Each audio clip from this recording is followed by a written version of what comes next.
Arrest him. The words cracked through the glass lobby so sharply that even the sound of rolling suitcases seemed to disappear. Conversations stopped. Heads turned. The giant digital screen above the reception desk continued cycling through quarterly revenue numbers, but nobody was looking at it anymore. Every eye in Sinclair Dynamics headquarters was fixed on the same man. Marcus Reed stood near the security gate with one hand resting gently on the shoulder of his 8-year-old daughter. He didn't move. He didn't argue. He simply looked at the woman who had given the order. Victoria Sinclair stood 20 feet away in a tailored Navy suit that probably cost more than most people's monthly rent. As CEO of one of the fastest-growing technology firms in Chicago, she was accustomed to being obeyed instantly. Her expression remained calm, but her eyes were cold. "He has no authorization to be here," she said. "And until we verify who he is, I want security involved." Two uniformed officers who had been speaking near the front entrance immediately began walking toward Marcus. Around them, dozens of employees slowed their pace. Some openly stared. Others pretended to check emails while secretly watching the unfolding scene. Marcus noticed several phones quietly being raised. The situation was already becoming entertainment. Beside him, Ava tightened her grip on his hand. Her small fingers curled around his like she was holding onto the only stable thing in a room that suddenly felt unfamiliar. "Daddy," she whispered. Marcus glanced down at her. The reflection of the morning sunlight danced across the polished marble floor and caught the worry in her eyes. "It's okay, sweetheart," he said softly. "Stay close to me." One of the officers stopped a few feet away. "Sir, we need you to step aside while we sort this out." Marcus nodded once. Of course. The calmness in his voice seemed almost out of place. No anger. No panic. No attempt to defend himself. Victoria watched him carefully. Something about his composure bothered her. Most people confronted in front of hundreds of co-workers became defensive. Some raised their voices.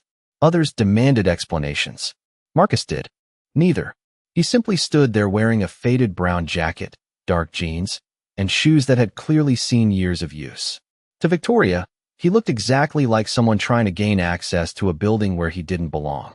Earlier that morning, she had spotted him near the executive elevators. When asked for credentials, he had calmly stated that he was attending the board meeting on the 38th floor. A board meeting. The statement had been so absurd that she almost laughed.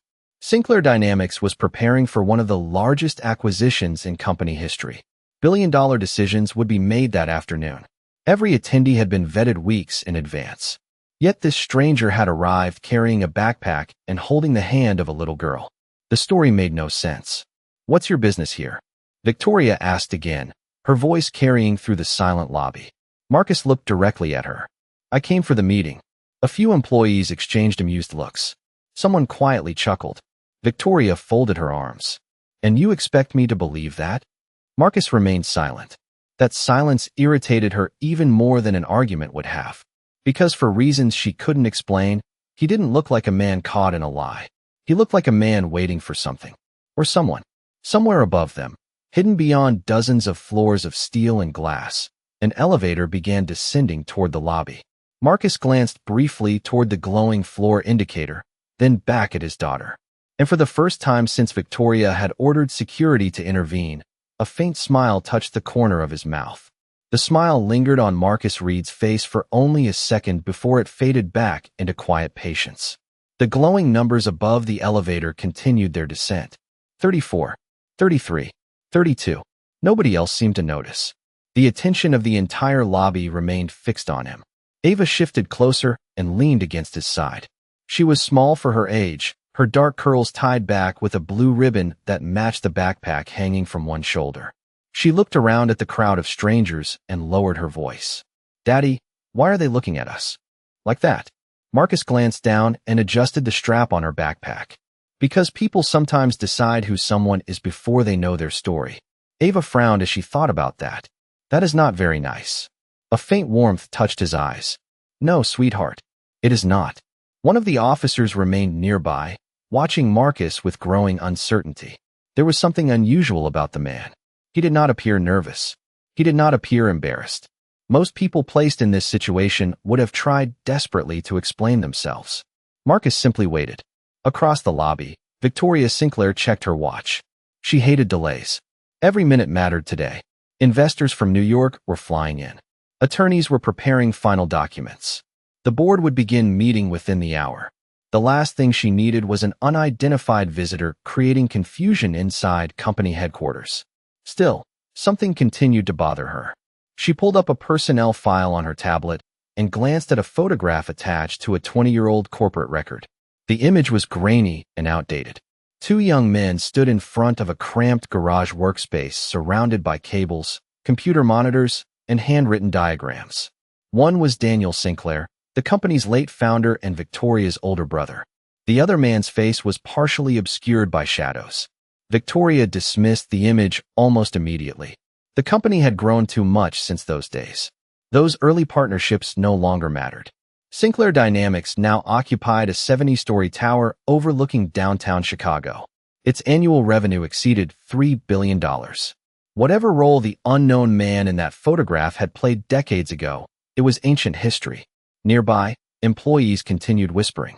"Who even brings a kid to a board meeting?" one man quietly asked. Maybe he thought this was a public event. Another woman shrugged. "He does not look dangerous, just confused." Marcus heard every word. Years earlier, comments like those might have bothered him. Now they barely registered. Life had taught him that people often spoke from assumptions, not facts. 7 years ago, everything had looked different. He had spent his mornings reviewing engineering proposals and his afternoons in strategy meetings. Then came hospital rooms, long nights, difficult decisions. The loss of his wife changed the direction of his life completely. While others chased promotions and headlines, Marcus focused on raising Ava. School pickups replaced investor calls. Bedtime stories replaced business dinners. He never regretted that choice. Not once. The elevator numbers continued dropping. 23, 22, 21. Marcus noticed them again. Ava followed his gaze. "Are we waiting for someone?" she asked. "Yes." "Someone important?" Marcus smiled softly. "Very important." Before Ava could ask another question, the main entrance doors opened. A gust of cool autumn air swept across the lobby. Several executives entered carrying leather portfolios and coffee cups. The moment they spotted the gathering crowd, they slowed. One of them recognized Victoria immediately. "Everything all right?" he asked. Victoria nodded. "Minor security issue." The executive looked toward Marcus. His expression changed slightly. Not recognition, more like uncertainty, as though he had seen something familiar but could not place it. Then the elevator indicator reached 10, 9, 8. The atmosphere in the lobby shifted without anyone understanding why. Even the officers seemed less certain than before. Marcus stood quietly with one hand resting on Ava's shoulder while sunlight poured through the floor-to-ceiling windows behind them, casting long reflections across the marble floor. Above their heads, the elevator finally reached the ground floor. A soft chime echoed through the lobby. Then the doors began to open. The elevator doors slid apart with a soft whisper. The crowd expected lawyers, investors, or another executive rushing toward the board meeting. Instead, an elderly man stepped into the lobby carrying a weathered leather folder beneath one arm. His silver hair caught the morning light, and his slow, deliberate stride immediately drew attention from employees who had worked at Sinclair Dynamics long enough to recognize him. Arthur Bennett had not visited headquarters in months. As chairman of the board, he rarely appeared without advance notice. Conversations died almost instantly. Even Victoria straightened. "Mr. Bennett," she said, surprised. Arthur's eyes moved across the lobby. He noticed the officers. He noticed the gathering crowd. Then he noticed Marcus. For a brief moment, the older man's expression changed completely. The years seemed to fall away from his face.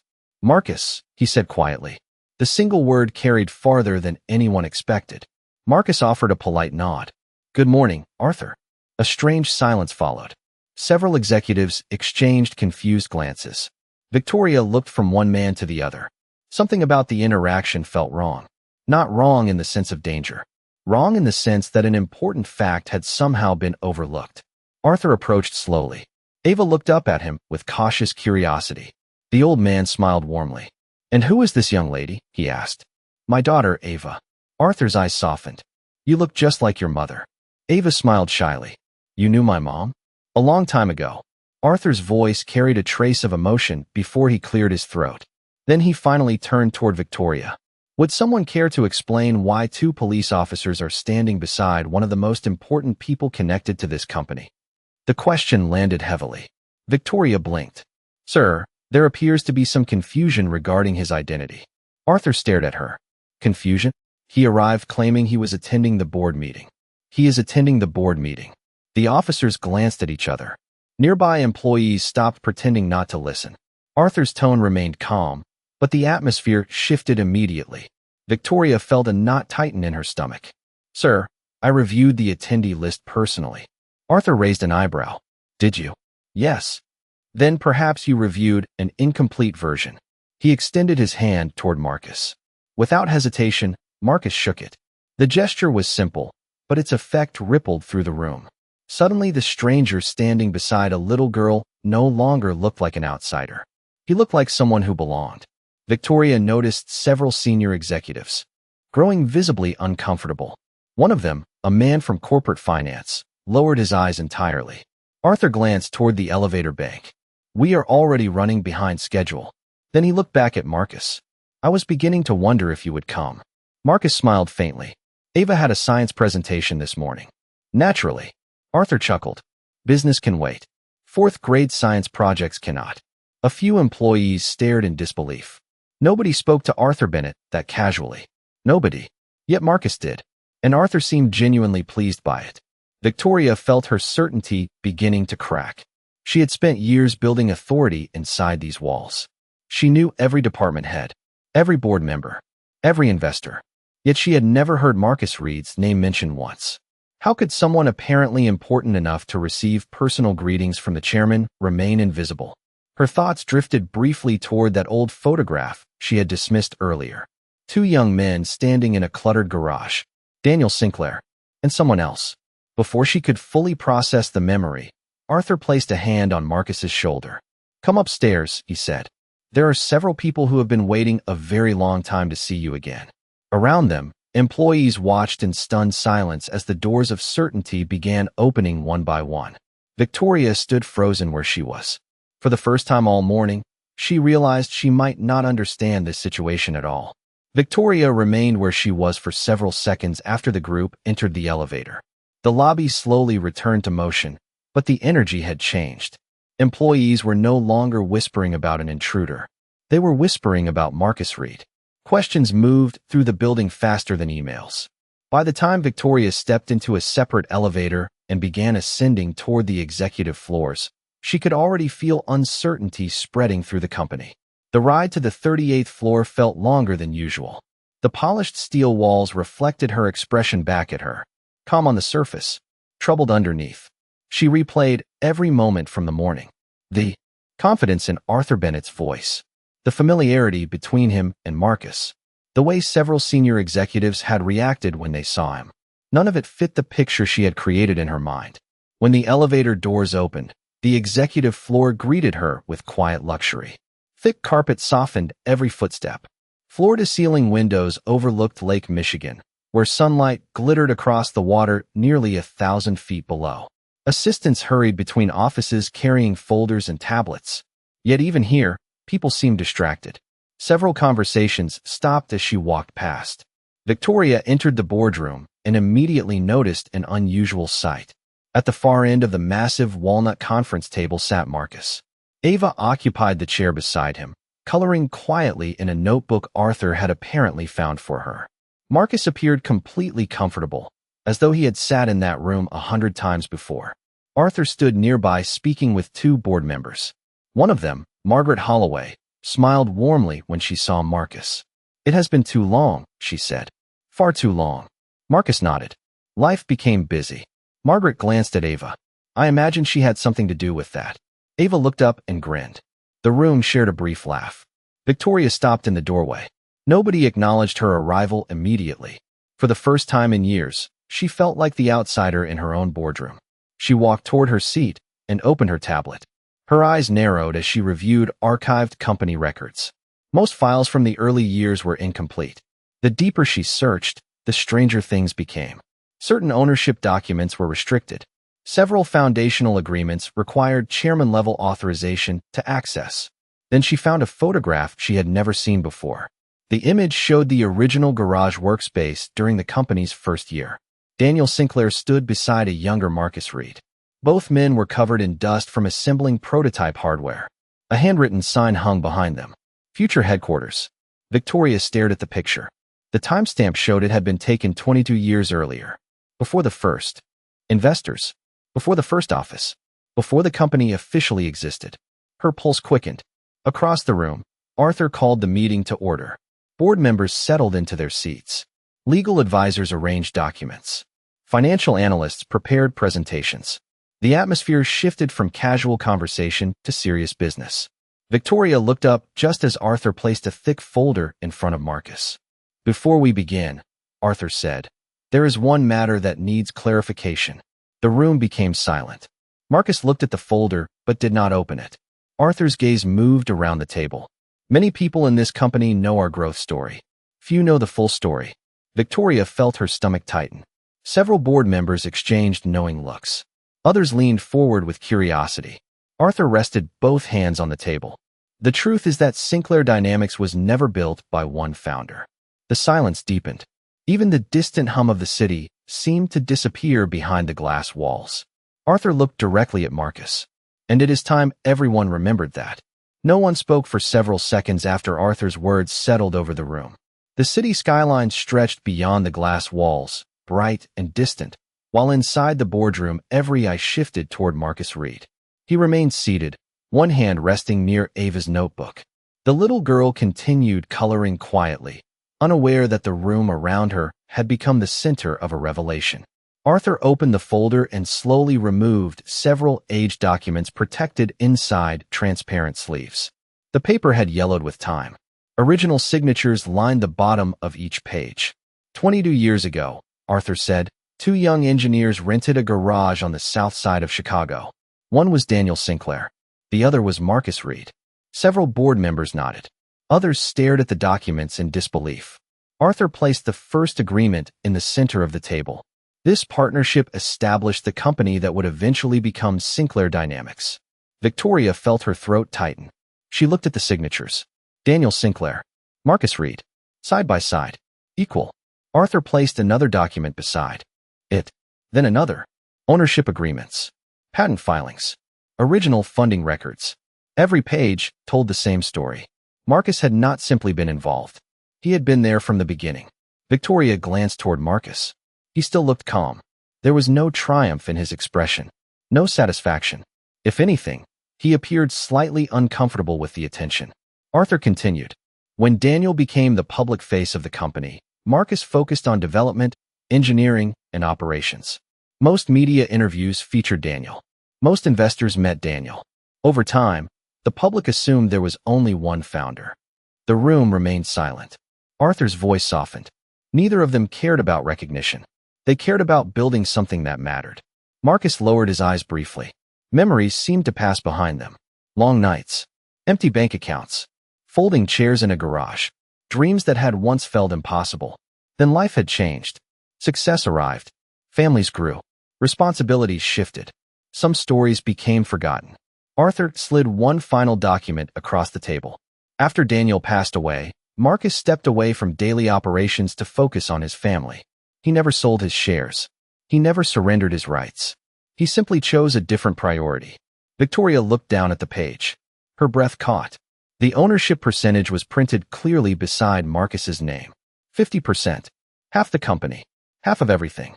The number seemed almost unreal. Around the room, directors exchanged stunned looks. A legal advisor quietly removed his glasses and read the document again. One executive actually leaned closer, as if the percentage might change if he looked hard enough. It did not. Across the table, Ava finally looked up from her coloring book. "Daddy?" she asked softly. Marcus turned toward her. "Yes, sweetheart. Why is everybody looking at you?" A faint smile touched his face. "Because they are learning something new today." Ava considered that answer for a moment and nodded as though it made perfect sense. The simplicity of her response somehow made the silence even heavier. Victoria felt heat rise in her face. Images from the morning replayed in her mind. The lobby, the officers, the whispers, her assumptions. Every decision suddenly looked different. She had judged a man without knowing his story. Worse, she had done it publicly. Arthur closed the folder and rested both hands on the table. There is another reason this meeting matters, he said. The acquisition vote cannot proceed without the approval of every major ownership holder. The meeting landed immediately. Several heads turned toward Marcus again.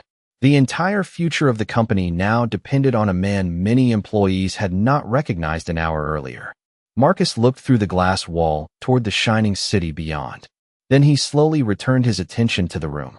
For the first time all morning, the balance of power had completely changed. The boardroom remained quiet long after the ownership documents had been reviewed. Nobody rushed to speak. Nobody challenged the numbers. Outside the windows, clouds drifted slowly across the Chicago skyline, casting moving shadows over the lake far below. The city continued its busy rhythm, but inside the room, time seemed suspended. Marcus leaned back slightly in his chair while Ava returned to coloring. The soft scratching of her crayons across paper became the only sound for several moments. It was strangely comforting. Arthur Bennett allowed the silence to settle. He understood that some truths required time.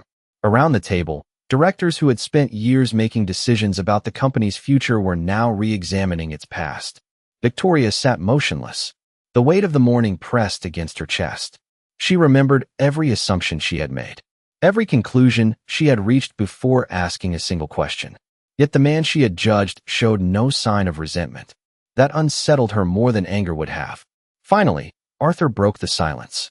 Marcus, before we move to the acquisition vote, I think everyone deserves to hear your perspective. Several heads nodded immediately. Marcus looked toward the windows for a moment. Sunlight reflected off the glass towers outside, creating bright ribbons of light across the boardroom table.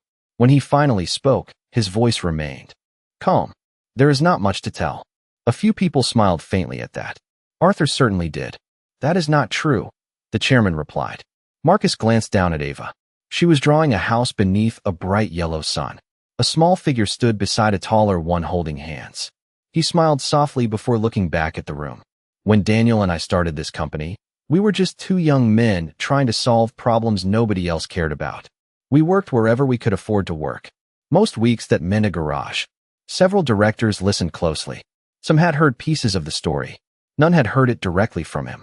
We failed plenty of times, Marcus continued. Products broke. Investors said no. Banks said no. Some months we were not sure how we would pay rent. A few people laughed quietly. Marcus did not. For him, those memories remained real. He remembered cold winters, long nights, the smell of solder and machine oil. The uncertainty, the hope. But Daniel believed something important, he said. He believed that if you focus on creating value, recognition eventually takes care of itself. Arthur nodded slowly. He had heard Daniel say those exact words years earlier. Marcus folded his hands together. After the company succeeded, life changed. We both started families. Priorities shifted.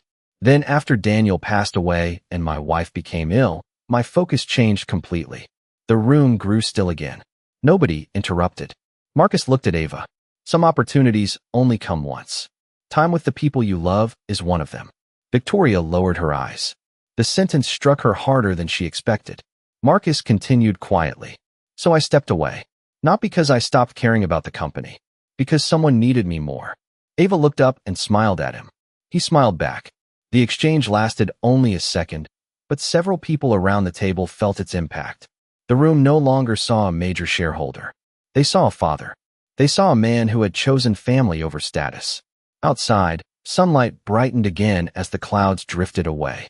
The boardroom filled with warm afternoon light. For the first time that day, the tension began to ease. Yet Victoria knew.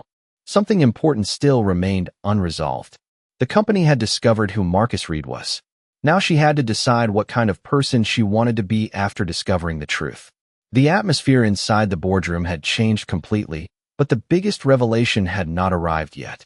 Arthur Bennett slowly stood and walked toward the wall opposite the windows. Most people rarely paid attention to that side of the room. It displayed framed photographs documenting the company's history, product launches, award ceremonies, stock exchange milestones, images everyone had seen 100 times.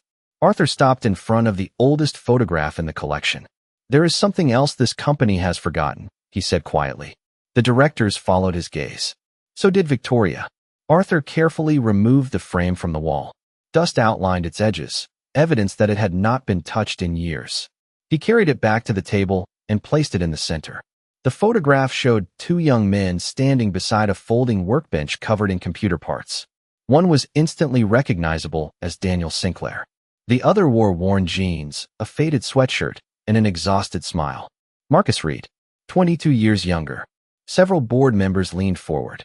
One of the newer directors blinked repeatedly, as if trying to process what he was seeing. Arthur turned the frame over. Attached to the back was a brass plaque hidden from public view. He read the inscription aloud. Founders of Sinclair Dynamics. Daniel Sinclair and Marcus Reed. Partners. Equal owners. Equal vision. The room fell silent again.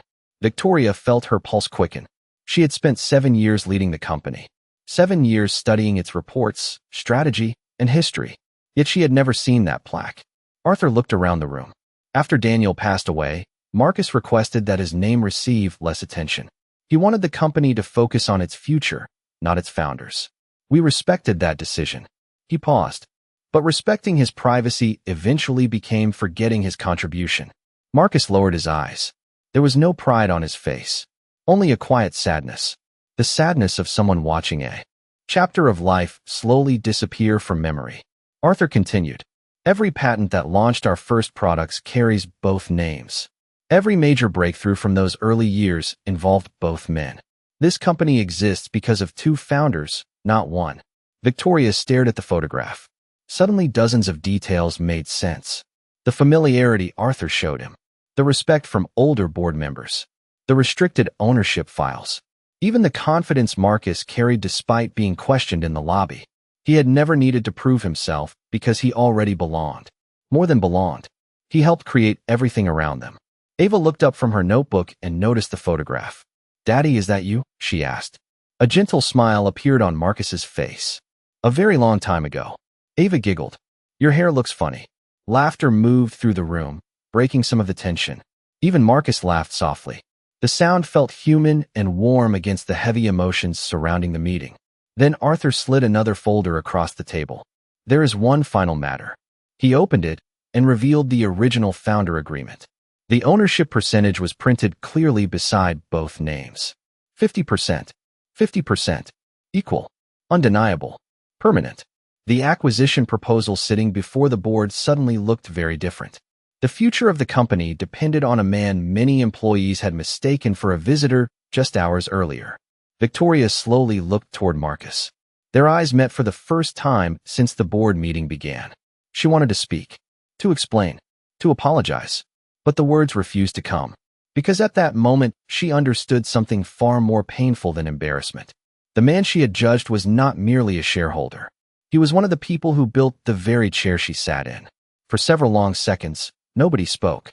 The silence inside the boardroom felt different now. Not tense, not uncertain. It felt reflective, as if everyone present had been forced to look into a mirror they had never intended to face. Sunlight poured through the towering windows and stretched across the conference table, illuminating the old founder document still. Resting beside the acquisition proposal, Victoria stared at them without moving. Every page seemed to carry its own accusation. Not because anyone had blamed her. Because the truth had. She slowly rose from her chair. The movement drew the attention of the entire room. Arthur Bennett watched quietly. Several directors exchanged cautious glances. Victoria took a slow breath before looking directly at Marcus. "I owe you an apology." Her voice was steady, but softer than anyone had ever heard it. Marcus said nothing. He simply listened. Victoria swallowed. "This morning, I saw your clothes, your backpack, your daughter, and I made assumptions." The words felt heavier with every sentence. "I believed I understood who belonged in this building and who did not." Nobody interrupted. The room remained completely still. Victoria looked briefly toward Ava. The little girl was watching with innocent curiosity. "The truth is that I never asked the most important question. I never asked who you were." Marcus remained calm. There was no anger in his face. No satisfaction. Only patience. Victoria lowered her eyes for a moment. "I embarrassed you publicly. I questioned your place in a company you helped create. And for that, I am deeply sorry." The admission seemed to release something inside the room. People shifted slightly in their seats. The weight everyone had been carrying since the morning began to ease. Marcus looked toward the skyline beyond the windows before returning his attention to Victoria. "Thank you," he said quietly. That was all. No lecture. No criticism. No reminder of his ownership. Just 2 words. Somehow those 2 words affected Victoria more than any speech could have. Arthur leaned back in his chair and observed the exchange with a faint smile. He had seen many powerful people spend years protecting their pride. Very few were willing to set it aside. Victoria hesitated. "I would understand if you wanted changes made after today." Several directors immediately understood what she meant.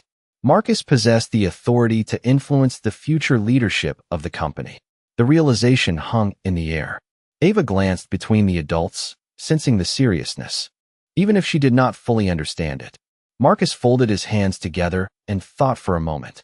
Then he smiled gently. "When Daniel and I built this company, we made mistakes every week." A few board members chuckled. Arthur certainly did. Marcus continued.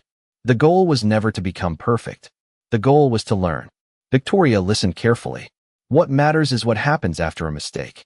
Sunlight reflected in the glass behind him, outlining his silhouette against the city.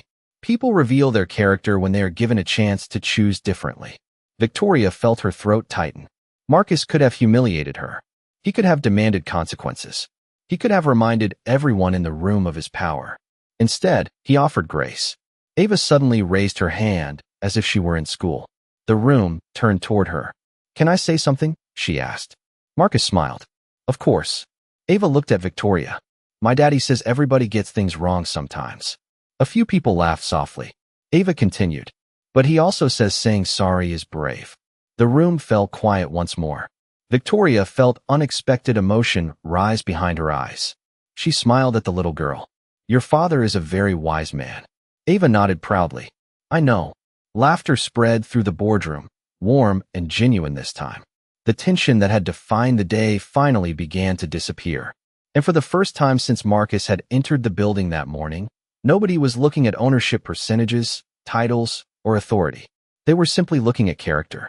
The board meeting concluded hours later, but nobody seemed eager to leave. The acquisition vote had passed with careful revisions, new safeguards, and unanimous support. More importantly, something inside the company had changed. The sun was beginning its slow descent toward the horizon, painting the Chicago skyline in shades of gold and amber. Long beams of light stretched through the glass walls and across the executive floor. Employees who normally rushed home lingered in hallways and conference rooms, quietly discussing the events of the day. Stories moved from desk to desk. Not stories about ownership percentages or corporate decisions. Stories about humility, about assumptions, about a father who had walked into the building carrying a backpack and holding his daughter's hand.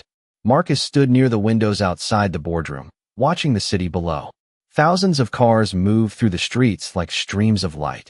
Beside him, Ava pressed her hands against the glass and stared at the skyline. "It looks like the whole city is glowing," she said. "It does." Ava smiled. "Today was weird." Marcus laughed softly. "That is one way to describe it. Do grown-ups always make things this complicated?" Marcus thought for a moment. "Sometimes." "Why?" He looked down at her. "Because people forget to listen." Ava seemed satisfied with that answer. A few feet away, Victoria approached slowly. She carried a small frame in her hands.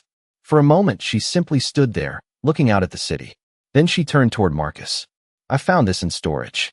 Marcus looked at the frame. It was a restored copy of the old photograph from the garage. 2 young founders standing beside a workbench filled with dreams. Victoria handed it to him. "I think it belongs where people can see it." Marcus studied the image. The younger version of himself seemed almost like a stranger now. He smiled quietly. "Daniel would have liked that." Victoria nodded. "I think so too." There was no awkwardness between them anymore. No tension, just understanding. Arthur Bennett joined them a few moments later. His eyes immediately found the photograph. "About time," he said with a grin. The 3 adults shared a laugh. Nearby employees watched the scene unfold. Not one of them saw a chairman, a chief executive officer, or a major shareholder. They saw people, human beings capable of mistakes, forgiveness, and growth. As evening settled over the city, Marcus picked up Ava's backpack. "Ready to go home?" he asked. Ava nodded enthusiastically. Can we get pizza? I think that can be arranged. They began walking toward the elevators. Along the way, employees stepped aside naturally. Not because of his ownership, not because of his authority, because of their respect. Several offered quiet greetings. Marcus returned, every one of them with the same kindness. When the elevator doors opened, Ava stepped inside first. Marcus followed. Just before the doors closed, he glanced back one last time. The restored founder photograph had already been placed on a display stand near the boardroom entrance. Warm sunlight illuminated the faces in the picture. Two young men. One dream. One beginning. The door slid shut. The elevator descended. Above, the city glowed beneath the fading light. Below, a father and his daughter headed home together. And in the quiet that followed, Sinclair Dynamics finally remembered the truth it should have never forgotten. Respect is not earned by titles, wealth, or appearances. It is earned by character. The last rays of sunlight lingered on the photograph as the building settled into evening silence. And for the first time in many years, the story of its founding felt complete.